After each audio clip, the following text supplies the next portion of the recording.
What is going on, FA Nation? Jon Impemba here with James Grande. Welcome in to the Fantasy Alarm MLB DFS preview show. That's right. The MLB season is finally here, opening day on Thursday, March 27th. We are looking at the DraftKings main slate starting at 4:05 p.m. Eastern Time. 9 games on tap here, at least for now, for this opening day main slate. If you play or run DraftKings, you get a couple of extra games, or FanDuel rather, you get a couple of extra games over there. They included the 3 p.m. games, but we are looking at the DraftKings main slate. For those of you who are new, welcome. We appreciate you guys tuning in. We will be doing preview shows each and every day, Monday through Friday for the main slates. Once the NBA season ends, we'll also be doing live shows leading into roster lock to break down the MLB DFS slate as well. We do preview the DraftKings slate. We go position by position and we build an example lineup at the end of the show. So stay tuned, hit that like, that subscribe, that share button. And if you're not yet a member of the Fantasy Alarm family, now is the perfect time to join. We have our 7-day free trial going on. You can go to fantasyalarm.com/win. Promo code Let's Go gives you for that first month for less than $20 after your 7-day free trial. That gets you access to all of our premium content, projections, lineup generator, ownership numbers, Discord, playbooks, you name it. It's all there as part of the All Pro package. So fantasyalarm.com/win, promo code Let's Go gets you in the All Pro action. James, you and I have been doing a lot of NBA. We also, as everybody who's tuned in from years past, we also cover a lot of MLB here for Fantasy Alarm, so we are no stranger to breaking down the MLB slate. We have had a majorly successful NBA season. I'm confident we will be carrying that over to the MLB season here as well. 9 games. The more important thing to talk about and to note here is the weather. And you and I did a little early research on this. Now we're recording a few days in advance here, but we do have a couple of games to note that may have some weather impacts. It seems like the biggest game is going to be that Minnesota-St. Louis game. 50% plus chance of rain during game hours with some scattered thunderstorms there.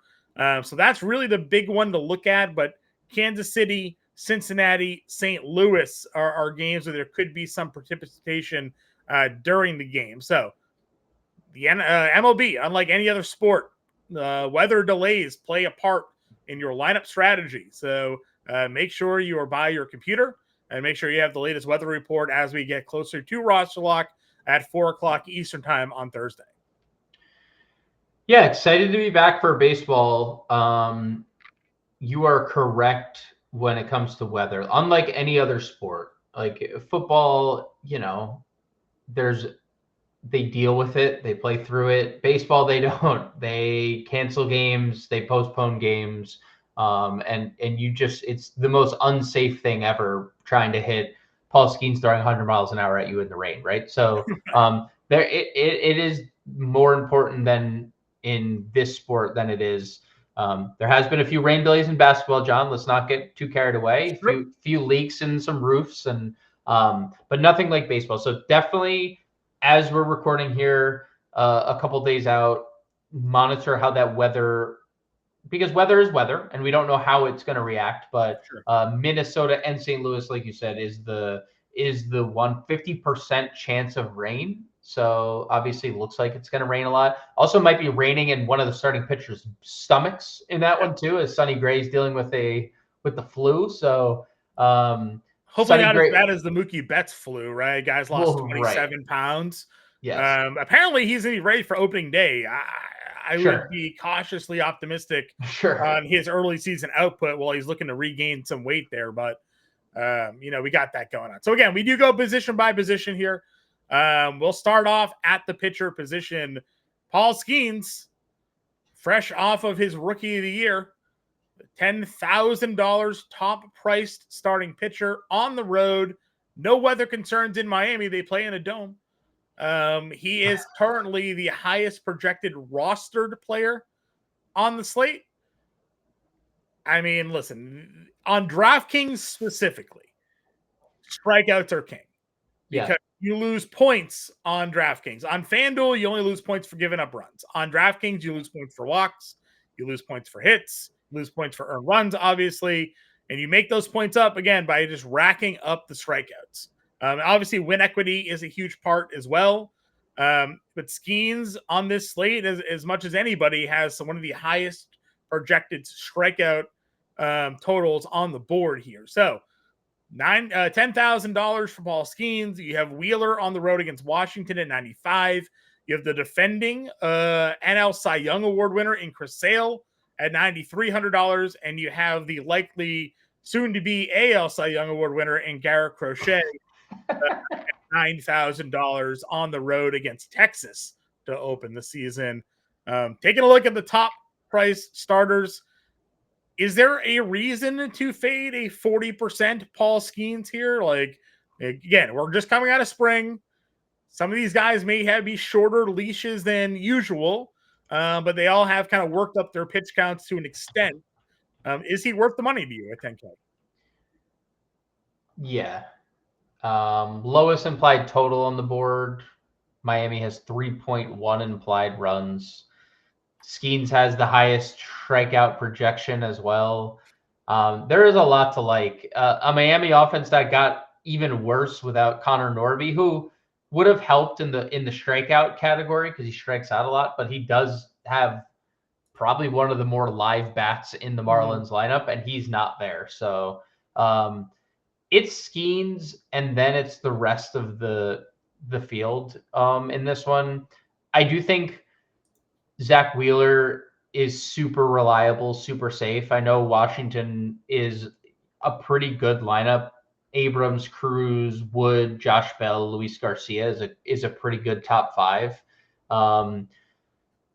But Zach Wheeler was one of the best pitchers in baseball all year last year, has been super consistent year in, year out, and another guy who can rack up strikeouts. So I like Zach Wheeler. Chris Sale has a pretty tough matchup against a team that hit lefties really well last year. Obviously, they lost Jurickson Profar. They still have Tatis. They still have Merrill Machado in the middle of that lineup.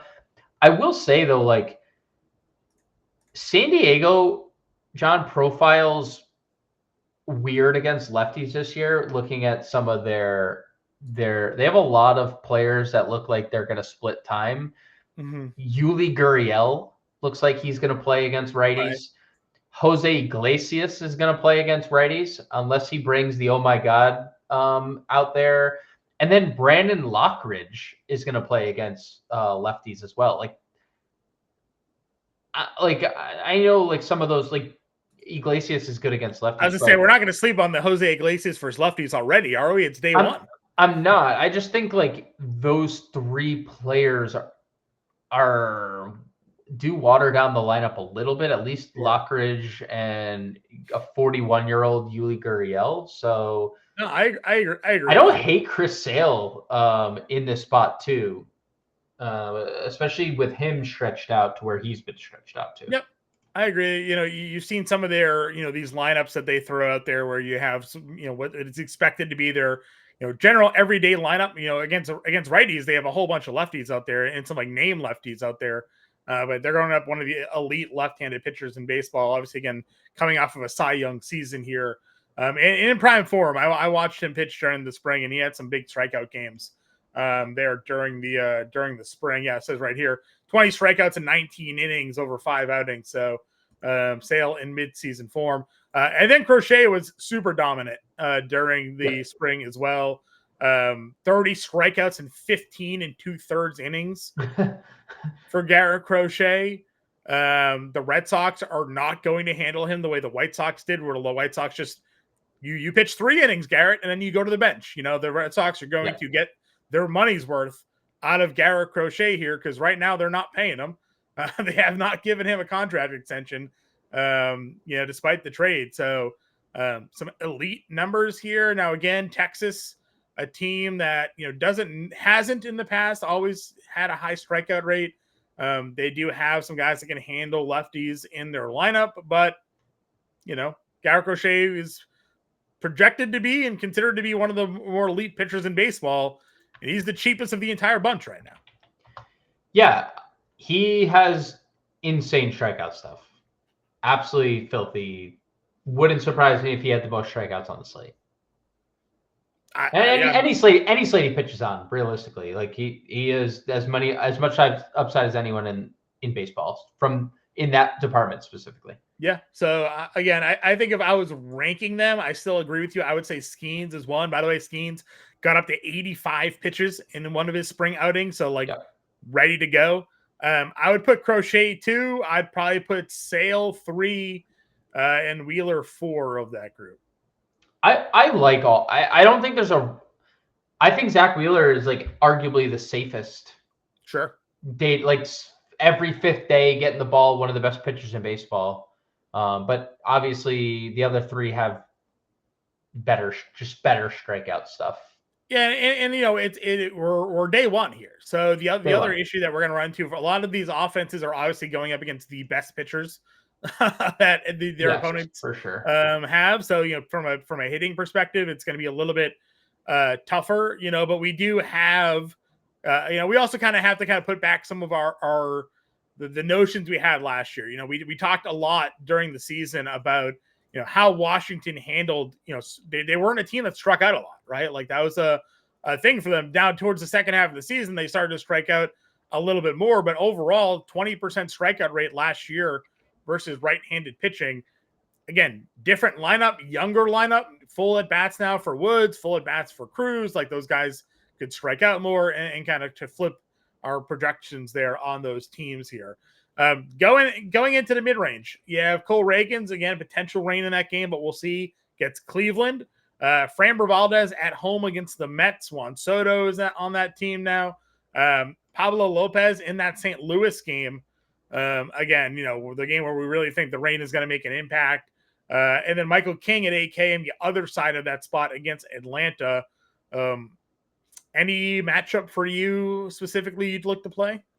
Yeah, I mean, if the rain subsides, Pablo Lopez is king. I'm a Pablo Lopez enthusiast. I might as well buy a jersey at this point. I think he is great, and he showed it second half of last year. He was terrible in the spring, but he even talked about it. He said his stuff was good all spring. The results obviously weren't there, and that was Pablo Lopez's first half last year. The results weren't there, and then his second half. He was a top 10 pitcher and probably in all of baseball, and he was dominant. So you and I have talked about the St. Louis lineup. It is not a good lineup. So nope. They're hitting Mason Wynn 9th in this lineup. You and I talked about whether or not he was going to lead off or not. Nolan Arenado couldn't get a hit during the spring. They do have a lot of lefties in their lineup. They will be able to throw a good amount of lefties at Lopez here. You'd assume, Donovan and Burleson and those guys will all be in the lineup here. Yep. But again, those guys also have high strikeout rates. So, it could definitely be a spot for Lopez at 82. Again, if that game ends up actually going off. The other trouble with baseball games are sometimes they'll start, then there's a delay, and your pitcher just doesn't come back, and those are some of the risks that you take there. But I would agree with you. I do like Lopez. We're also, for those of you who've been with us long enough, we're closet Minnesota Twins fans. So we love Minnesota, dude. We love Minnesota here. We love even though they dumped most of the lefties that were rocking with them. Sure. All right, so you got King there, or Lopez rather. Probably not going to go King, even though he's been really good last year. This is not a spot I think I want to test. Cleveland's lineup. Again, another team that doesn't strike out a ton. They do have Jose Ramirez, but they don't have Naylor anymore. They got younger. Reagan's coming off of a breakout season. Is there any interest for you there? Yeah, somewhat. I'm a little indifferent. I would probably say like the two guys that really stand out to me are Pablo Lopez and Sandy Alcantara. Like that is $7,700. He threw a lot of pitches in his final ramp up start. And they've kind of said it like there's no limits going into the year. Like, he is fully ready to go, no limitations. And although, like, with him, it's going to be hard because you're going to be pitching behind the eight ball because you're not expecting a lot of wins. And you're going up against Skeens. And you're going up against Skeens. There's obviously, like, two and there's already a Fantasy Alarm Jim Bowden article, not on Fantasy Alarm, but an article of Jim saying he's going to get traded to the Red Sox. I don't know if you saw that, John. I did not see that. He's already put out an article about that. Okay. But for now, he's pitching for the Marlins. This was pre-Tommy John. Like, dude, he won the Cy Young. He won the Cy Young, and then he threw the most innings he had ever thrown that year. Yep. Then he broke down, needed Tommy John, missed all of last year, and he's ready to go. Baseball is a weird sport in a sense that, like, you want win equity, right? Win equity is huge. Yes. On smaller slates, we do talk about it's okay to pitch pitchers against one another and just hope that it's low scoring and whatever. Pittsburgh's lineup, they have some guys, O'Neal Cruz and Brian Reynolds and whatnot, like, but it kind of stops there. So, like, this could be a game where Sandy goes out there, throws 6 shutout, and gets you 4 or 5 strikeouts in that game and more than pays off the price, and then Skeens just gets the win and gets a higher strikeout total or something like that. So I'm definitely not against you on that one there. Alcantara. I said Alcantara. I'm dumb. That's okay. Alcantara. It's there. Well, let's not get into the pronunciation police. So you guys can do that for us. I will always mispronounce names. I'm not great at it. I do my best. Hunter Green, another high strikeout play in the value tier here. Yes. Last year, listen, you and I are in a roto league. We'll definitely be mentioning that throughout the year. Hunter Green was a hot topic last year because he had some pretty crazy peripheral numbers suggesting that, like, if he could just, like, hone in just his control, that the rest of the numbers were potentially there to follow. Finished last year with a 2.75 ERA and a 3.03 expected ERA. With a K per 9 over 10. Year before that, he had a K per 9 over 12. During the spring, he had a K per 9 over 12. Did get knocked around a little bit, obviously. San Francisco has a bit of a new lineup. Obviously, they added Willy Adames as their big sort of off-season acquisition there. But, you have Hunter Green here at home, a big strikeout arm. Any interest in this spot for him? He does have a lot of strikeout upside. Obviously, this is, for those playing DFS for the first time, MLB ballparks matter a lot. Yep. This is an awful ballpark to pitch in. Obviously, when you just miss bats, it doesn't matter what ballpark you're pitch in. Yeah. Words are hard. All 3 of those are true. Doesn't really matter which one.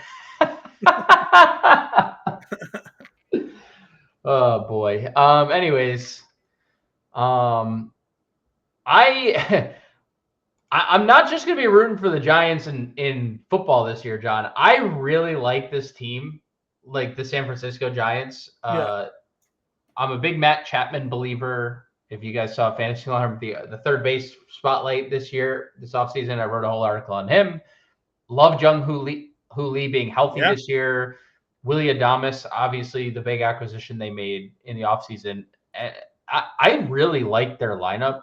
And I like it in a smaller ballpark like Cincinnati. So I like Green's strikeout appeal. I definitely think he's a little bit of a contrarian spend down because we're about to get to, one of the higher rostered players of the slate. So I do think, from that aspect, like, Hunter Green has as much strikeout appeal as anyone under 8K. Yeah, guy goes 100 miles an hour. Like, there's something there. You alluded to the ownership. As we are recording right now, Yusei Kikuchi is your obvious SP2 pairing with Paul Skeens, which makes sense from a couple of different reasons. One, Paul Skeens is the highest priced starting pitcher and you have Yusei Kikuchi here under $7,000. So if you're going to have any sort of lineup, if you want to spend up at your lineup, you're going to need to find some value. But you also have Yusei Kikuchi against the Chicago White Sox, an organization that was the worst baseball team in the league last year. And then while they were just tanking, ownership came out, was like, yeah, we're gonna have to like cut more salary. Like we're gonna be worse. we're gonna be worse. Now they traded Garrett Crochet. They got some top prospects back, Kyle Teal, Braden Montgomery. That's great. Those guys aren't here yet to impact their lineup. They lost Gavin Sheets, who's a power bat for them. Not that like he would have done much in this matchup against lefties.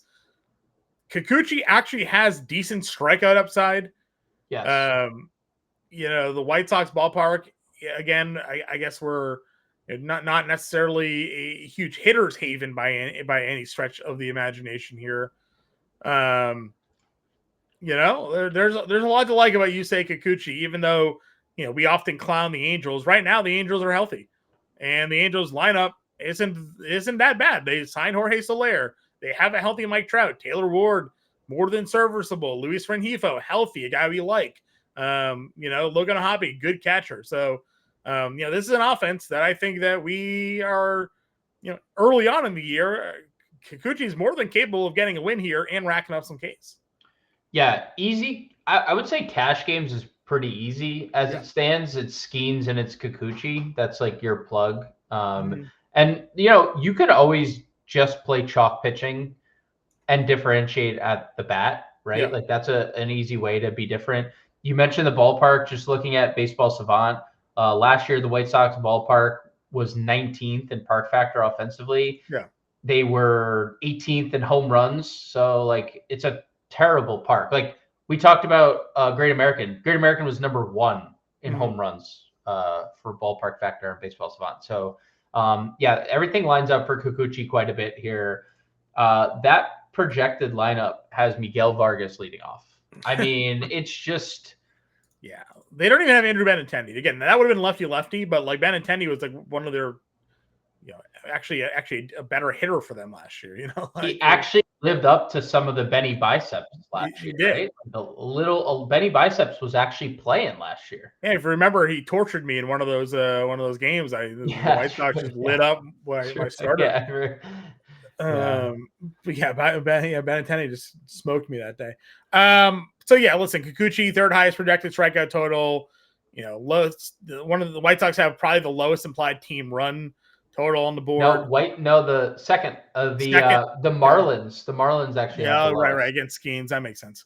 So a lot of things lining up for Yusei Kikuchi there. On the other side of that matchup, Sean Burke did have a pretty good stint when called up last year. Really good during the spring, has strikeout upside.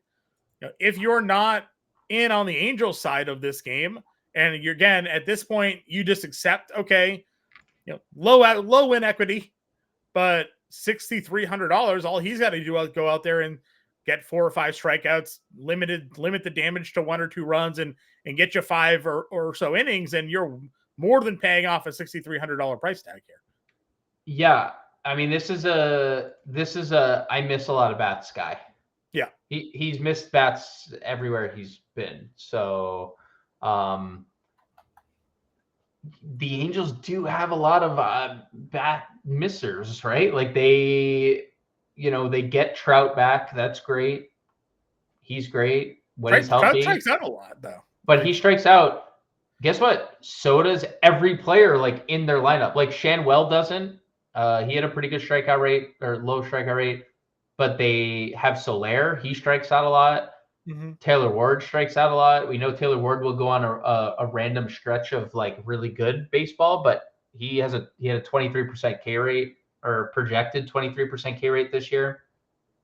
It's a lot of high strikeout rates in the Angels lineup that is projected to hit Tim Anderson 6th. Like it's not exactly a deep lineup. No. So if you are looking to be contrarian in tournaments, I fully support your Sean Burke propaganda.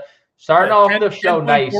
10.4K per 9 last year, right? So like, and I'm fairly certain it looks like that basically every time you look at Sean Burke at every minor league level as well. Like, yeah, AAA, he had 12K per nine last year. Around 10 or more everywhere. This spring, I said he had a good spring. I was looking at a wrong column here. His spring wasn't great. He had a 6.75 bad ERA. Bad spring. Six walks per nine during the spring. Not great. Again, $6,300 play. There's reasons he's not 10K. But I just think given the Angels, given the strikeout upside, there's a chance. And then we go to Clay Holmes, who had a really good spring. And I'm not looking at the wrong column for this one. Gonna start, gets a matchup here against Houston. What do you think goes down here? Do we trust Clay Holmes as a starter against a Houston lineup that, listen, no Bregman, right? No Bregman, no Tucker anymore, obviously, right? Like Christian Walker just missed all the time. Yep. Yeah, coming off of a spring where he missed all that time. Clay Holmes, a bunch of strikeouts during the spring. Min price Clay Holmes on the road against Houston with a good lineup behind him. Why is he at least not getting more love? That's my question. I don't have an answer for you, Sweat. I don't have an answer. 6K is a very good price. And honestly, like, I kind of like, as a Yankees fan, I chuckled at the idea that Clay Holmes could be a starter. Mm-hmm. But the changeup that he's throwing and the effectiveness is which he's been in as a starter, I can't laugh. I mean, he just looks great. So I don't get the price. The price is what? Just because it has to be because he was a reliever. I mean, he has to. It's like him and Burke are both listed relievers. He got up to 88 pitches in that last, so he's ready to go. Yeah, it makes no sense. No, it makes no sense. It makes no sense whatsoever. So I'm going to be curious what happens when we get closer to roster lock. Okay, we're recording here on Tuesday evening, so we have a couple of days until we actually get till opening day. If as people start to pay attention and build lineups and content comes out and algorithms get tweaked and everybody's like, oh no, he's a $6,000 pitcher. What are we doing here? He's gonna, he's got the 90 pitches. So yeah, Clay Holmes 6K for me. Awesome pivot, I think, off of Kikuchi as a current chalk play. Yeah, I mean, like, for what it's worth, the Astros are going to be another lineup that doesn't strike out. I know they did like trade all those pieces. Yeah, I mean they added Paredes, right? Like, but Paredes is not a high strikeout guy. Sure. The but Walker pieces. He doesn't hit righties all that well, though. So. No, he's definitely better against lefties. Houston's always a tricky team to target. I agree on the price, and I agree that Holmes has looked good. I was just also saying the part about like. Yeah, I mean, listen, I don't. Depending on what their actual end of lineup looks like, are they going with Dubon and Chas McCormick? So the projected lineup that I see here is Cam Smith, the 7 through 9. Yeah. Cam Smith, Dubois, and Jake Myers is the final 3. 2 of those guys projected to have over 23% strikeout rates this year. So like obviously, like Cam Smith is a rookie, super talented, tons of power. Yeah, strikeout as a rookie, sure. And then Jake Myers strikes out because he's Jake Myers, and he plays good defense, but he can't hit. Yeah. But they only have 3 players in their lineup, their starting lineup, that project as guys with strikeout rates higher than 18%. Yeah. Which is crazy. That's low. It is a lot of low strikeout numbers. No doubt. I guess we'll see, right? I guess we'll have to wait and see. 6K Holmes, though, I like it. I like the price tag. I agree, and he's looked great, and the pitch count's all the way up. Yep, pitch counts up. All right, let's go to catcher. We for those of you tuning in, we do spend a lot of time talking pitching, and then the show picks up pace as we go position by position. This is also a 9-game slate, so a little bit longer than usual here.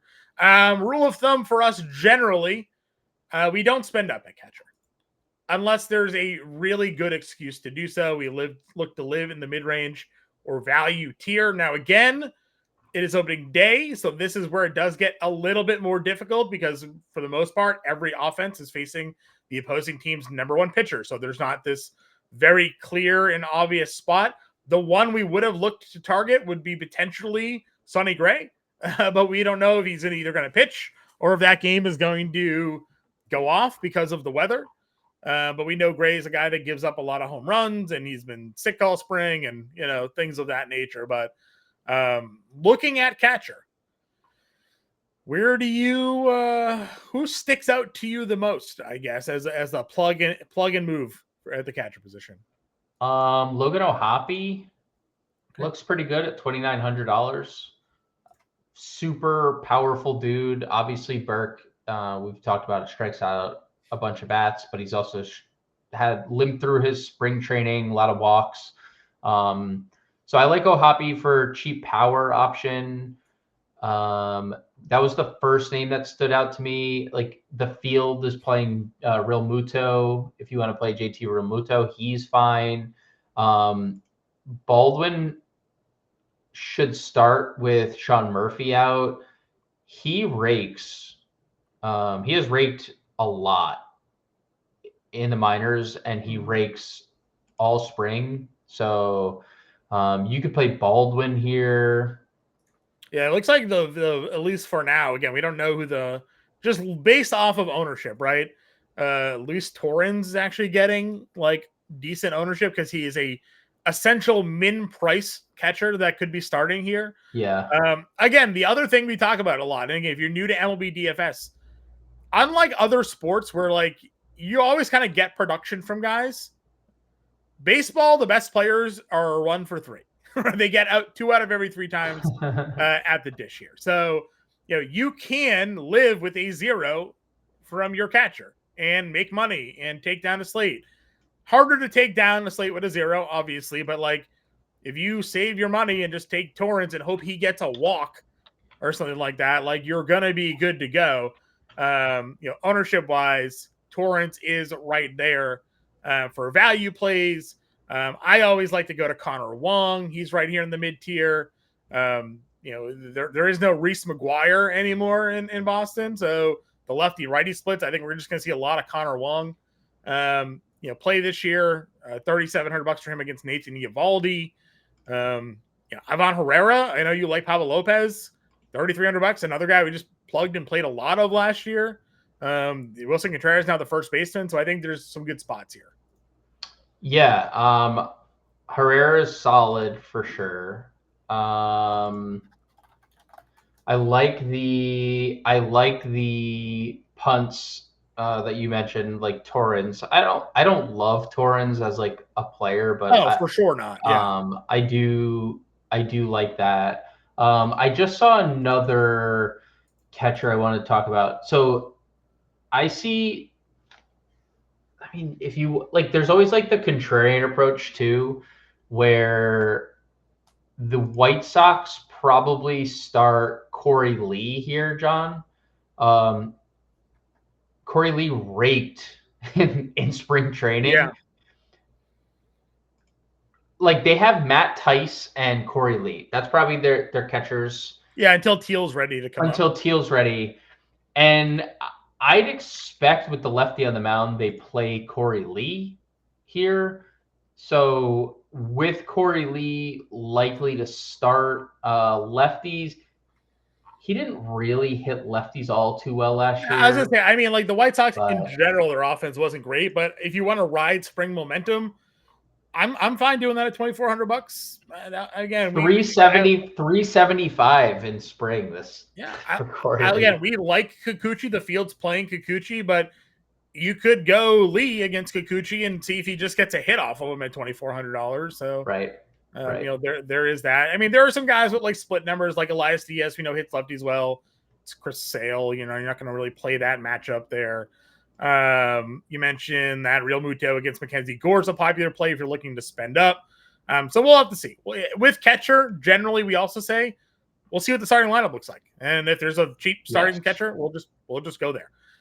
First base, Bryce Harper's 51, Matt Olson's 5K, Pete Alonso 49. Again, Christian Walker expected to be in the lineup here against Combs at $4,700. You get Jake Berger at 44. We'll just kind of cut it there as your top 5 first baseman. Pasquantino, I don't think is going to play, right? Just a grade 1 hamstring. So actually says he plans to play. All right, we'll throw Pasquantino there against Tanner Bybee then. What are your thoughts on that top 6 first baseman? Yeah, Bryce against lefties never scares me off. So if you're playing a Philly stack, like Bryce obviously connects well. So I think Bryce Harper is fine. Olson, San Diego actually, John, per some StatCast and on Baseball Savant, Petco Park was the second best home run ballpark last year, which I find interesting. Okay. So Matt Olson, we know King is really good, but he did allow some home runs last year. So if you want a home run, one-off play, Matt Olson is there. Same exact sentiment for Alonso, cheap home run or a one-off home run play. Yeah, against a lefty in Framber. Against a lefty. Pasquantino is fine. Walker, he's barely played in the spring, and we know his bread and butter has generally been lefties his whole career. Yep. And I think Berger is definitely solid. Very tough spot again because it's Crochet, but Berger's correct split here is against lefties, a lot of power. Gonna hit in that Texas lineup, so there's a chance that if Crochet does not have a good day, Berger could be a reason for it here. All right, rest of the mid-range. Again, Wilson Contreras, $4,100, the first baseman for St. Louis this year. Got Lopez. Lamonte Wade, going to be that bad against Green at $3,800. Andrew Vaughn, someone that hits lefties well, 37 against Kikuchi there. Anything else for you in this mid-range? Yeah, only thing I'd say with Wade, and we've dealt with it with San Francisco for multiple years, is they are one of the heaviest pinch hitting teams in baseball, and they're very splits based, right? Like they are going to play guys based on matchups. So we know you love Lamonte Wade and but he's probably getting 2 at bats. As if there's a lefty in the game, he probably doesn't play. I will say Do we get Tristan Casas in the lineup? I know the X-rays are negative on his hand. I like Casas if he plays. Sure. He's generating some ownership. He looks good. The Red Sox lineup obviously expected to be much improved. Red Sox lineup looks really good. Yeah, their lineup, they're going to score a lot of runs, and Casas is going to be right in the middle of it. So I like $3,900 Tristan Casas quite a bit. Okay, I'm good with that there. Let's see, value for us at this spot. Not a lot, I guess, right? We'd have to see sort of where some of these starting lineups come out, but I don't think there's going to be much down here for value that we'd look to play. Yeah, I don't think so. All right, let's go to second base here then. Altuve's 5K, Bregman. Shanwell. We didn't mention Shanwell. Okay, he'll hit near the top of the order, $3,500. Right? He's hit like first or second for them for quite a while. They made an effort, not even just reading this, but I remember reading a story earlier. He has like no exit velocity. He's like one of the worst exit velocity hitters in baseball last year. So they're just trying to make him stronger to get some more pump out of that bat of there. So he's also he's a really good on base guy. And if Sean Burke is giving up free passes and whatnot, he's hitting in front of Mike Trout, and he's hitting in front of walks and runs, and Jorge Soler. Yeah. So All right, second base again, Altuve. Bregman has dual position eligibility for now. Not going to play second base this year, though. So we'll see how long he holds that second base eligibility. McLean homered during spring today. You have Semien, Albies, Rengifo. I really like Jonathan India at $4,100. I've been big on Kansas City this year. Kansas City's going to be really fun. They're going to be really fun. And they should win a lot of games. Could win the AL again. I like the India call. I'll projected to lead off for them. Projected to lead off. I like McLean. I don't love targeting Logan Webb. We'll talk about that a lot throughout the year, but I definitely don't like targeting Logan Webb because the ground balls, So to your McLean point, but I like your India shout for sure. Yeah, I think India, especially when you get the shortstop, you're going to try to play some Bobby Witt. Hey, again, if you're new to MLB DFS, lineup correlation matters here. Stacking matters to try to get the runs and RBIs and hits all kind of together. So India there at $4,100. What do we do? I guess where's the next play? Garcia's got a tough matchup against Wheeler. I do like Donovan at $3,300. I think against Lopez is solid. Again, I know you like Lopez. Then you have Christian Campbell. I guess that would probably be a rather chalky play come opening day here. He is destroying the Mexican exhibition series the Red Sox are doing right now. Only $3,100, has ridiculous power. Hit a laser line drive home run to dead center tonight, 410 feet. Hit a big opposite field home run the other day as well. Had 20 plus stolen bases during the minor leagues last year. Could hit 6th, 7th in that lineup. So $3,100 Christian Campbell. Yeah, he's ridiculous. He's almost as good as like Ty Jerome or Evan Mobley, but not quite. I like Christian Campbell. I'm super happy he made the team. And you know what? Good for them because he struggled obviously in the beginning of spring. Most of the spring he struggled. Yeah. But obviously the upside, you're not going to find many people of his upside at this price for like ever. So get him while you can because he's not going to be $3,100 when he's 2020 and before September even starts. Yeah. Anything else for you at second base here? No, you mentioned Donovan. He's getting a lot of the ownership right now. I think it's hilarious that UN Moncada is getting any ownership. It's just so funny to look at.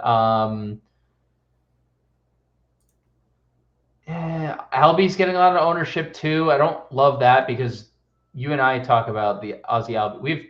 We've done this show for 4 years, or whatever, however long Ozzy Albies has been in baseball. Ozzy Albies does not hit right-handed pitching. No, he does not. So to see him getting so much ownership, that kind of is a fade for me. Mm-hmm. That's fine. Let's go on over to third base then. And again, once we get official starting lineups, we'll got to be able to piece this out a little bit better for everybody, and we get more consistent games under our belts, and we'll see where guys go. With these positions, though, we do hit loaded positions. Third base, shortstop generally are those loaded positions. Ramirez, Riley, Devers, and Bregman both here, which we'll have to deal with all year long because Devers is going to DH all season and Bregman's going to play third. So eventually, Bregman's going to lose second base eligibility, and we'll be stuck trying to figure out if we want to play Bregman or Devers on a night-to-night basis. Machado gets a sale matchup. Vientos, a lot of power there against Framber, 45. Alec Boehm hits lefties really well at 44.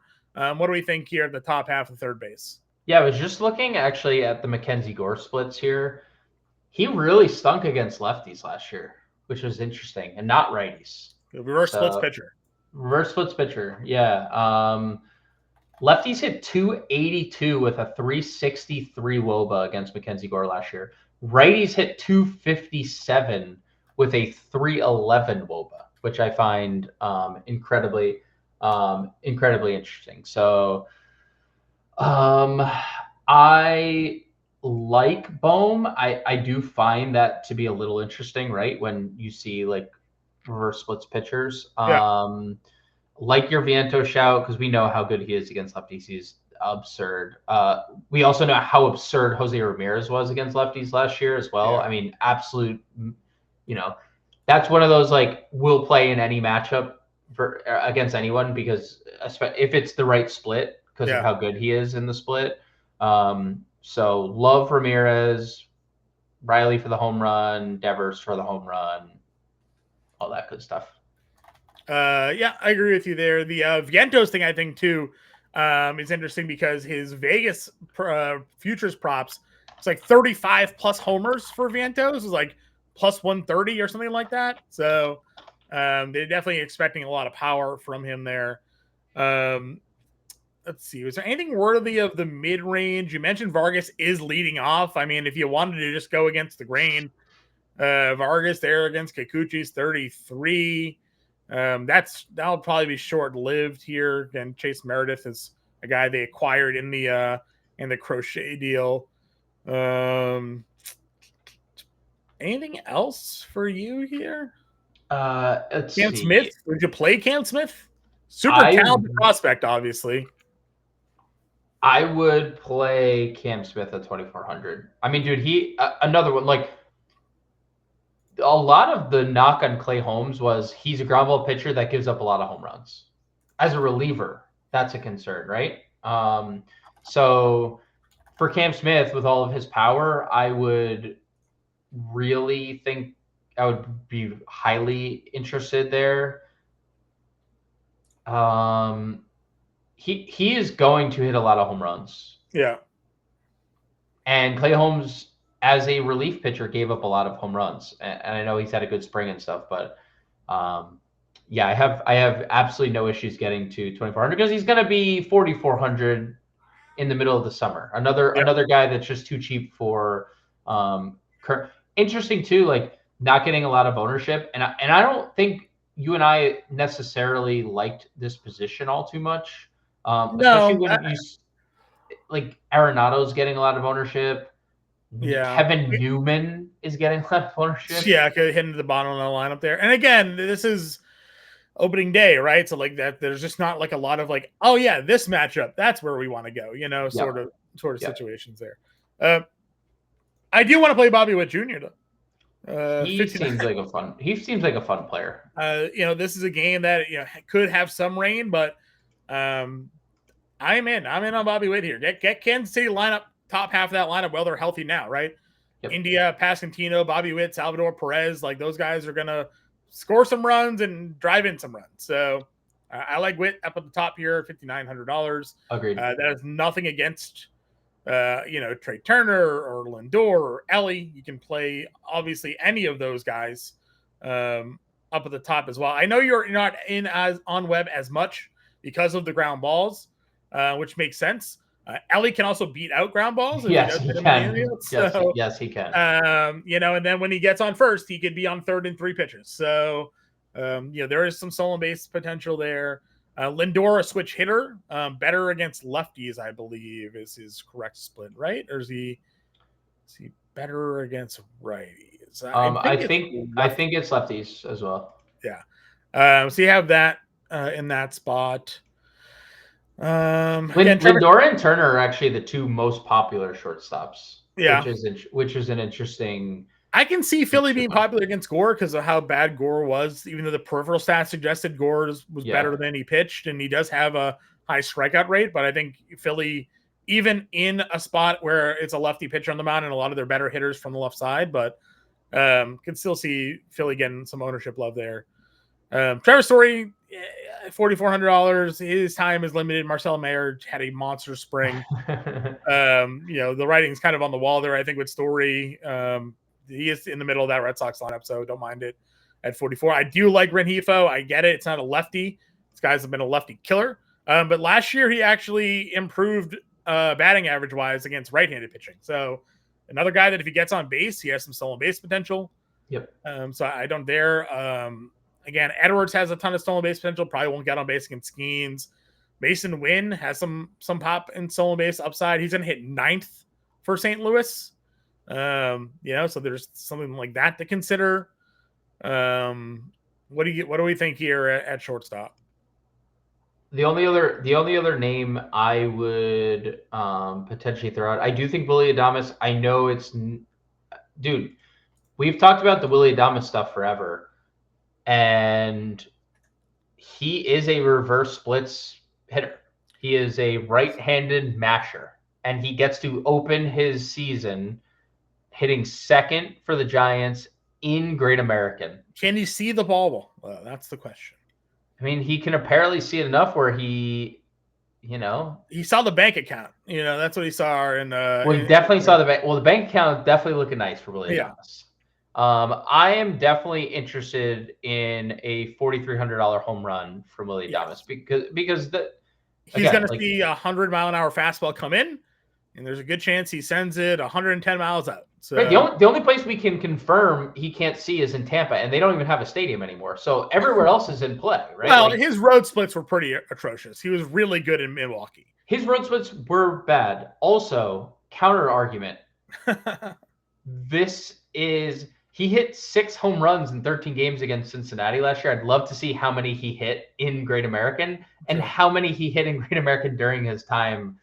Because obviously he played a lot in his years with Milwaukee. So the ballpark and the splits here, because we do like Willy Adames against right-handed pitching, would put me on to him. Okay, I can actually get behind the Adames play there. That's a good shout.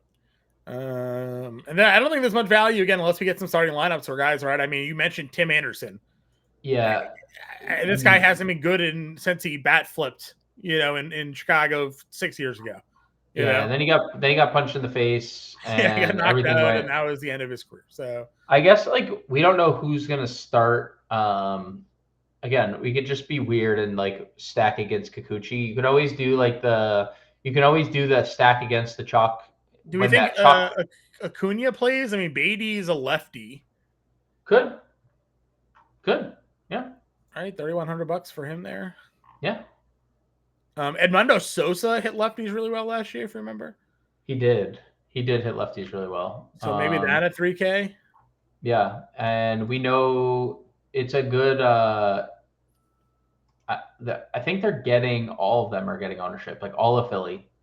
Sosa is not getting any ownership. Yeah, I mean, there's a chance he's not in the starting lineup, but I'm just saying, if he does crack it, the numbers for him last year against lefties were pretty decent. Yeah, if he cracks the lineup, I'm in. Okay. All right, outfield, obviously deep position here. You can play the majority of these top guys. I'm not going to really pick and choose too much. I guess if there was a spot you wouldn't play, is Merrill versus Sale, right? Yes. And nothing against Jackson Merrill. I'd love Jackson Merrill this year. I think he's going to have a great year. Same, especially for people who paid the money they did in an auction league. Yeah, in an auction league for him. Yeah, that was you. I do think he's going to have a huge year. In that same auction league, maybe you spent $30 on Jarren Duran. You got him leading off against Nathan Eovaldi. I think there's some good upside in that spot. Yeah, he's great. You do have Trout. Trout is homering right now in spring training as long as he's healthy. There's. Yeah, he looks great. He looks great. Power was not the question last year. It was just got not healthy. So, dude, he was amazing in the power department before he got hurt. Also struck out a lot, and then Mm-hmm. All right, mid-range group. Anybody stick out to you here? Ozuna for a cheap home run. Another guy who's good against righties. Hit a lot of home runs against righties. So many home runs against right-handed pitching last year. That's fair. Continues to hit for a lot of power. Continues. Soler, if you want another cheap home run. Luis Robert, continue on with our White Sox propaganda. Slate number 1. Love it. Love it. Dude, still hitting for home runs in spring. This is not going to drive anybody else in, I guess. And he's going to strike out a ton because he's not getting any pitches to hit, so he's just annoyed and he's going to swing at everything. Yeah. Yep, there's that there. Let's see. Wallner projected to lead off. We talked about it. I had his splits up. 2 259 ISO last year against right-handed pitching. We know Sonny Gray gives up a lot of homers. Could very well be a spot here for Wallner 39. Yeah, I am interested because he's going to lead off. It's a lot of this non-traditional leadoff stuff around the baseball. Like the Yankees are going to lead off Austin Wells. He's a catcher. Mm-hmm. The Twins are leading off a very high strikeout rate player in Matt Wallner. So it is very interesting to see him where he's going to hit. But we don't. I mean, dude, Sonny Gray coming off the flu is a definitely a little bit of a concern, I'd say, and definitely feeds into more Twins stuff. Yeah, I agree. So Don Raffaella, as I mentioned to you the other day, more walks than strikeouts this spring. Hit the ball really well. We know he has some power, some speed upside. So maybe some potential for Raffaella at the bottom of that Red Sox lineup to look into here. Boy, it's so interesting to see St. Louis popping so heavily here. I just think it's a lack of options, and you have a lot of lefty bats that are going to be in this lineup against Lopez, I think. Yeah, I know Pablo Lopez hasn't. Lars Nootbaar is going to hit leadoff. Yeah, and I know he has. Like I understand he has not been good in spring. I fully. They've been crushing Pablo Lopez in the spring, so like that is worth mentioning. But there is a lot of ownership on the St. Louis side, so that is interesting. I think I like the same price as all those guys. Jung Ho Lee came back from the back injury. Yeah, ripped a double RBI run scored immediately because he's doesn't strike out a ton. Hits in the middle of that lineup. Yep. So I like him a lot too. Yep. You got Burleson, Weiler, Brayu, $3,300 going to hit in the second half of the Red Sox lineup there. You mentioned Donovan already. Larnach's a lefty, again, a power bat. Yep. Going to hit cleanup for Minnesota this year, so there's some power there. Can always roll Willie Castro for some versatility. Yep, you can. Let's see. Anything else down here? Again, without starting lineups being official. Austin Slater leads off here, against Kikuchi. Possibly, yeah. Yeah, Victor Scott in lineup probably, right? Opening day center fielder. Yep. TJ Friedel, $3,700. He'll lead off against Webb, and obviously there's some speed in that. Like again, you mentioned it. 18 homers, 27 stolen bases against 2 years ago for Friedel. I'm good. Like, I don't love targeting ground ballers. I think it's very unfun. But you just need people who can steal bases to get on base. Yeah. Because if he gets on, steal second, driven in, you're at 9 or you're at 10 DraftKings points already, and he's $3,700. So I am definitely interested in some Friedel leading off at $3,700. Projected to lead off, of course. Yeah. Webb was utterly dominant during the spring. I was hoping to maybe be like, oh, you know what? He also struggled. No, he's super good. Dude, he did it. He was amazing, and he got up. His final 3 starts, he got up over 70 pitches. So Logan Webb is ready to go. He's also because he's like the first pitcher that's like in the recent memory that's going to have, if he pitches the whole year, for 3 straight 200 inning seasons. Like nobody does that anymore. Yep. All right. Well, let's see where we want to go with our lineups here then. Pitching wise, we're just going to plug Skeens, and then do you want to go the Kikuchi or go the Clay Holmes route? I feel good either way. I feel fine either way. Obviously, Kikuchi's a better play, but we also like a lot of White Sox. Be contrarian, right? We do kind of like, on this slate, we may have to go there. Speaking of which, Corey Lee, you think you're just punt Corey Lee. $4,500. Christian Campbell, we like. Who is our favorite stack of the day? Was it Philly? I mean, Philly was a popular stack. Philly's the most popular. I liked Kansas City. And the Angels looked pretty good. The Angels looked pretty good. The problem with Kansas City is that if I want to play Christian Campbell, I can't play Jonathan India. So we'll do that. You had what? Cam Smith. Oh, we're doing Cam Smith. You could play We're doing Cam Smith at third. We're doing Clay Holmes though, so we can't really. Sure. Get out there. All right. So first base. I guess if we wanted to do the Royals, do Witt, Pascantino, third base. Do we have?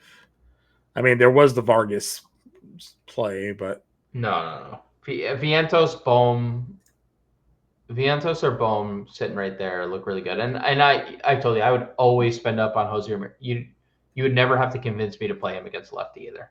Yeah, that's fine. So if we did Ramirez, we'd have to spend down in the outfield, which I think we had some guys we liked. Yeah, Friedel. Yeah. Well, we had Lee, right? We had all the if you wanted to play all the Walner. Yeah, yep. And then that gives us a $4,800 outfield. 300 off Trout. We're just missing Trout. All right. Well, we go off Ramirez then. What do we want to do? We have any mini stacks brewing here? No, we are other than Kansas City, we're pretty uncorrelated. Pretty uncorrelated. Not could be better. Could be better correlation there. Let's go Trout, third base. They're so close. So I know. I mean, I know. So we could get to. Yeah. What do we want to do here? So we can get to a Trout I think the Angels look pretty good. Okay. Shanwell at first. If we played like Witt as a one-off, because Bibby's a good pitcher. Bibby's a good pitcher. Okay. So what's your like Soler then? And then you can get to Soler, and you can get back to Ramirez, and now you have a Jose Ramirez, Bobby Witt, Mike Trout opening day lineup. I like it. With Paul Skeens. Yeah. All right. There it is. Skeens, Holmes, Lee, Shanwell, Campbell, Ramirez, Witt, Soler, Wallner, and Trout as an example lineup for everybody here opening day. We'll have the opening day playbook up on Wednesday. We'll have you all ready for the 4 p.m. roster lock. Got to get in that Discord. We won't have a live show for baseball for the first couple of weeks. We'll continue to do the preview show for all of you guys here. So make sure you tune in, hit that like, that share, that subscribe, get in that Discord for all your lineup roster lock needs. Grande and I will be back to get you guys ready for the Friday slate. Until then, everybody, we'll talk to you later.